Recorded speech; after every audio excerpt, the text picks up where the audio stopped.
Hey everybody, Graham here. So, if you haven't heard already, the big Chris Chan news is that his hearing happened, and guess what? Another continuance! Yay! John's Gaming Fun Time reported on this a lot earlier than I did. I didn't have a chance to get it done till I got home from work. But John points to this as sort of evidence that the legal system is in a shambles. And well, I don't disagree with him that the legal system is in shambles. I don't think that this is evidence of that. Court proceedings typically move very slowly, and there's a reason for that. The reason is that they want to take emotion out of the equation as much as possible.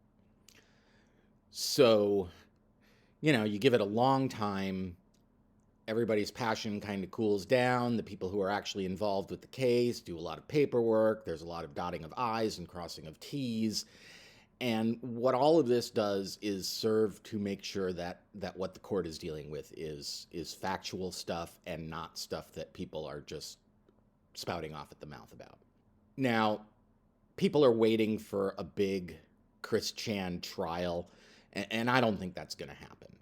I think when Chris's guilt or innocence is established, or more correctly for the American justice system, when Chris's guilt is or is not established, I think it will come in one of two ways. It'll either be Chris pleading guilty to something.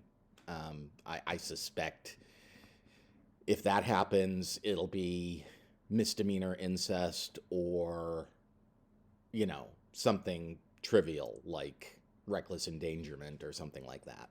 The other thing that could happen is that the charges will be dismissed. I suspect it's going to be the former. I think that the reason for the continuance is that Chris's lawyer is trying to work out a deal with the prosecutors whereby Chris would plead guilty to something, end up getting a sentence of time served along with some sort of care plan, some sort of halfway house or, a mentally challenged living facility or something like that. But Chris is clearly not able to survive on his own, in a world where he has to pay a mortgage and or rent or, taxes and stuff like that. It's just not, without Barb around, it's just not going to work. He just won't be able to do it. So he's got to go someplace where that stuff is taken care of for him and where, he can get some kind of menial job and provide that stuff. And then the rest of the time he can just sort of sit around and indulge in his Sonichu crap. I suspect that part of any deal of this nature will be that Chris stays off the internet. And so I think that we're not going to get a lot of new Chris Chan news unless he writes a few more letters before his trial ultimately winds up. The other thing is that the longer he sits in county jail, the more time served he racks up and the less time he actually has to spend in state prison, if he does go to prison. I kind of doubt he's going to actually go to prison, but you never know. He could. I mean, there are probably people with worse minds than Chris in jail. There are people who are less able to survive on their own in jail. Chris may well be one of those people. But I suspect that the prosecution is going to have a difficult time because I suspect that Barbara's not being terribly cooperative. It's just a feeling I get.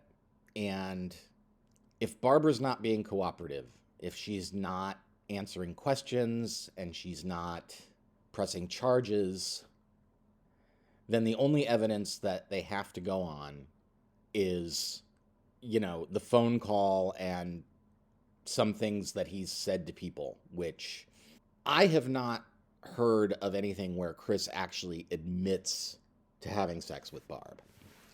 He's talked a lot about soul bonding and stuff like that. And of course, we know what it means, but legally speaking, If that's the confession they're going by, they don't have much.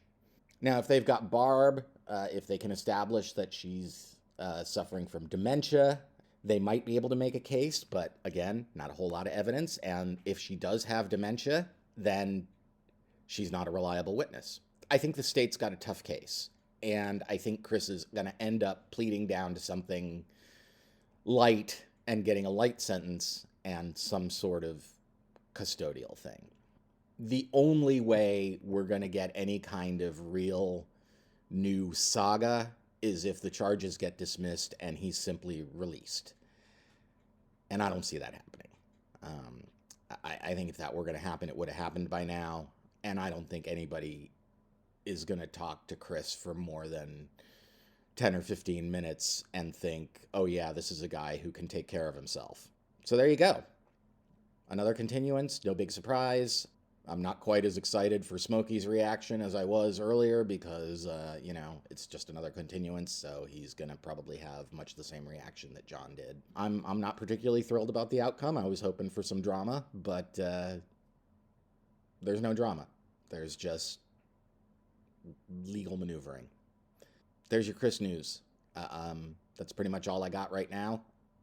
I'll catch you in the next one. Thanks.